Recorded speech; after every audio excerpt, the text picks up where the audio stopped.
મિત્રો જય સ્વામી, આપનો ખૂબ ખૂબ આભાર. ખૂબ શેર કરી રહ્યા છો, ખૂબ લાઇક કરી રહ્યા છો, ખૂબ સબસ્ક્રાઇબ કરી રહ્યા છો. આપનો ખૂબ ખૂબ આભાર. તમામ વિડીયો જોતા એને બધાને જાજાથી જય સ્વામિનારાયણ. આ સરસ મજાનું મેથીનું શાક અને રીંગણાનું બધું મિક્સરનું, આમ તો ઊંધિયા જેવું શાક, સરસ મજાનું, ખૂબ સરસ મજાનું જાણવા મળે એવું છે. મિત્રો જય સ્વામિનારાયણ. આજ તો એક રાજકોટમાં કાંટા વગરની બોર્ડ છે, એની વાત કરવી છે. સ્વામિનારાયણ ભગવાન શિક્ષાપત્રીનું વિતરણ કરતા હશે. ગોપાળાનંદ સ્વામી ને સ્વામિનારાયણ ભગવાન એ બધા ગામડે ગામડે શિક્ષાપત્રીનું વિતરણ કરતા જાય અને સત્સંગ કરાવતા જાય ને એવું બધું ગામડે ગામડે ધર્મનો પ્રચાર કરતા હતા. અને ગોપાળાનંદ સ્વામી બધા નીકળ્યા હશે ત્યારે રાજકોટમાં સ્વામિનારાયણ ભગવાન બોવડી નીચે જબરજસ્ત સભા, લાખો માણસો સાંભળવા આવ્યા હતા. સરસ મજાની ખૂબ જોરદાર સભા સ્વામિનારાયણ ભગવાને કરી હતી. વચનામૃતનું બધું વાંચી અને સ્વામિનારાયણ ભગવાન બધું સમજાવતા હતા, સત્સંગ કરાવતા હતા અને ખૂબ સરસ મજા આવી લોકોને અને ખૂબ સાંભળવામાં. પછી ત્યારે સ્વામિનારાયણ ભગવાન બોવડી નીચેથી ઊભા થયા એટલે સ્વામિનારાયણ ભગવાનને પાકમાં કાંટો ભરાણો ને મહારાજની પાક થોડીક આમ ઉચકી ગઈ અને ત્યાંથી પછી ગોપાળાનંદ સ્વામી નીકળે, એની પાકમાં કાંટો ભરાણો અને પાક બેયને આમ ઉચકી ગઈ. એટલે ત્યારે ગોપાળાનંદ સ્વામીએ કીધું કે તારી નીચે આ સહજાનંદ સ્વામી મહારાજ આખી દુનિયામાં ડંકો વગાડી રહ્યા છે, એવા મહારાજ તારી નીચે આવો સત્સંગ કરાવ્યો છે અને તોય તને તારો સ્વભાવનો મૂક્યો. એટલું ગોપાળાનંદ સ્વામી બોલ્યા ને બોવડીના કાંટાને ઢગલો થઈ ગયો. એ અત્યારે આજે હાલમાં રાજકોટમાં તમે દર્શન કરવા જાજો. ભૂપેન્દ્ર રોડ ઉપર મુખ્ય મંદિર ઉપર છે એ બોવડી. ઘણા વર્ષની જૂની અત્યારે થઈ ગઈ છે બોવડી. સ્વામિનારાયણ ભગવાન હતા એ વખતમાં. હજી બોવડીમાં કોઈથી કાંટો નથી આવ્યો ને એનો ઠળિયો વાવો તો હજી એમાં કાંટા આવે છે. આવો ગોપાળાનંદ સ્વામી એનો પરચો પૂરી દીધો. સ્વામિનારાયણ ભગવાન બોવડી નીચે વાંચતા હતા, કથા સત્સંગ કરાવતા હતા.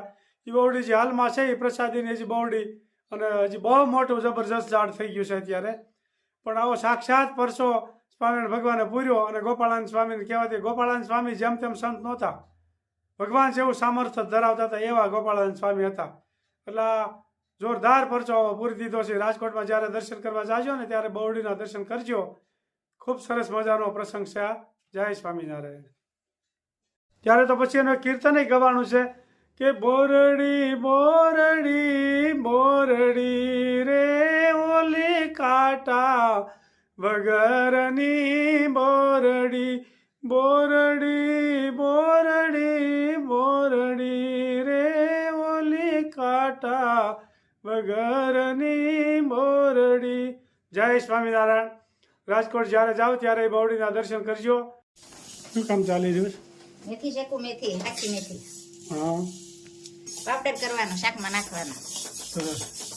મેથીનો ને અને આળી માળી શેકવાની, પછી મિક્સરમાં એક આટો વાઢવાનો, અડધે આખા ભાગી કરવાની.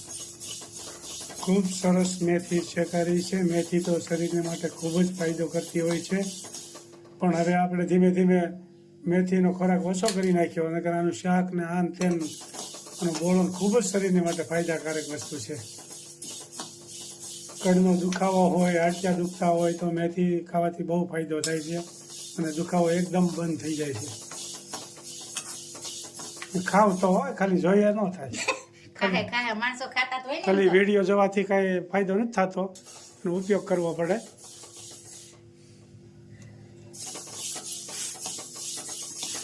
ડાયાબિટીસ હોય એ 1-2 ચમચી મેથી પલાળી દેવાની ગ્લાસમાં અને સવારે પી જવાનું મેથીવાળું પાણી ને મેથીને ચાવી જવાની. તો ડાયાબિટીસવાળાને 100% ફાયદો થાય. બીજી દવા લેવાની જરૂર નથી પડતી.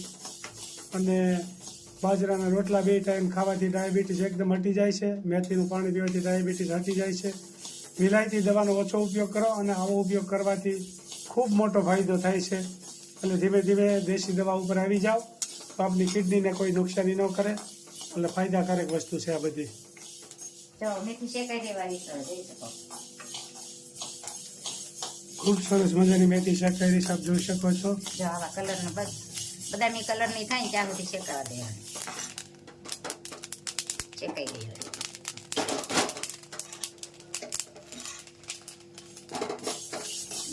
તરત થાય ને ત્યાં સુધી રાખવાની. હવે મિક્સ શાક કરવાનું. મજાની મેથી શેકાઈ રહીશ. શાક બનાવવાનું છે મેથીનું? નહીં, મિક્સ શાક. ઠીક.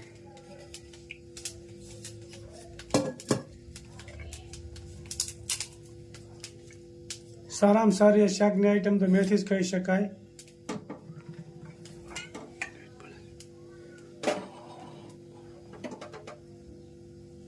આ મિક્સ શાક તૈયાર કર્યું છે. હમ. આદુ, લીમડો, મરચા, બાદિયા, પાન, ખાટા મીઠા, બે ભાતના ટમેટા, વટાણા, ચણા, તુવેર, આ બધા મસાલા છે. અરે મેથી, રીંગણા, વાલોળ, કોબી,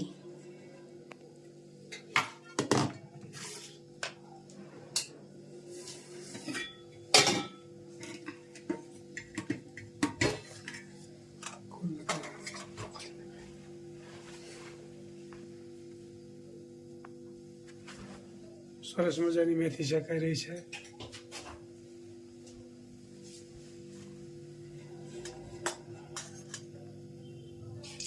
રાઈ, જીરું, મેથી,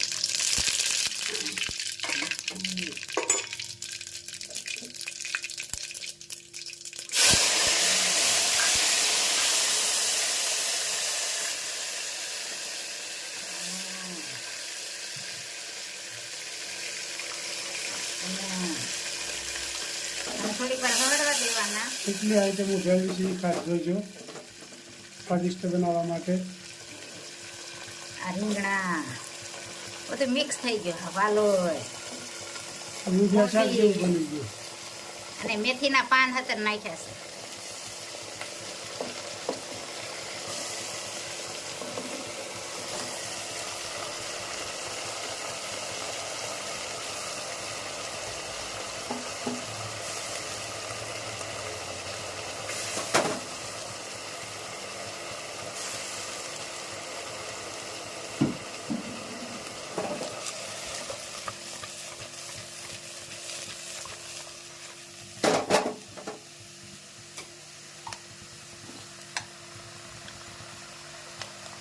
નિમક,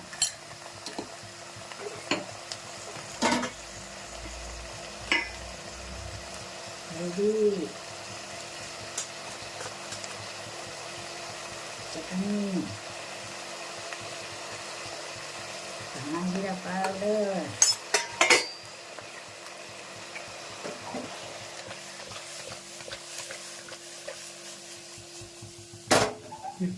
હવે મેથી ભૂકો કરીશું એ બતાવી દઈએ.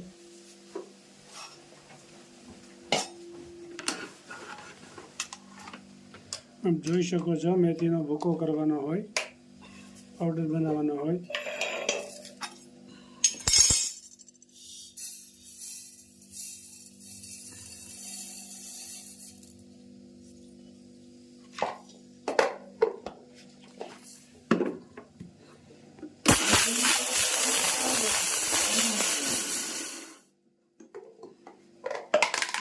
જો આવીશ કરવાની આળે મેળે સરસ. આખા ભાંગી કરવાની, નકર તો પછી ઝીણો પાવડર કરીને તો ચીકણી થઈ જાય. સરસ લ્યો. બોલો. ધાંગધ્રાથી આશાબેન જાદવ અને કેશોદથી ચેતનાબેન અને કોમેટથી આફ્રિકાથી કે અમે દરરોજ વિડીયો જોઈએ છીએ. કચ્છ ભુજથી કુંદનબેન જોશી, ઈલાબેન, મુંબઈથી ચેતનાબેન કપૂરિયા, અમદાવાદથી રેખાબેન ચૂચક અને કે મારું પિયર ગોપાલગ્રામ છે, હું ત્યાં આવીશ તો એ આવજો, તો આવજો જરૂર ને જરૂર ગાંઠિયા ખાવા. અને યુએસથી એ કે આવો, અને લંડનથી પણ કહે છે આવો એમ. અને ગાંઠિયામાં નિર્મલા ચોડા વાપરીએ છીએ. અને કોમેન્ટ હતી ગુજરાતી નથી ફાવતું તો મને ઇંગ્લિશ થોડું થોડું ફાવે છે, તો કોમેન્ટમાં નામ કદાચ ઇંગ્લિશમાં લખાણું હોય તો ન બોલાય તો ક્યારેક પણ માફ કરજો.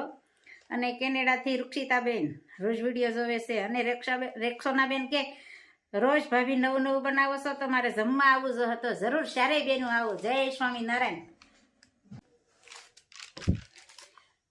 લાઈક કરો, શેર કરો, સબસ્ક્રાઈબ કરો, કમેન્ટ કરો. Bye bye. જય સ્વામિનારાયણ.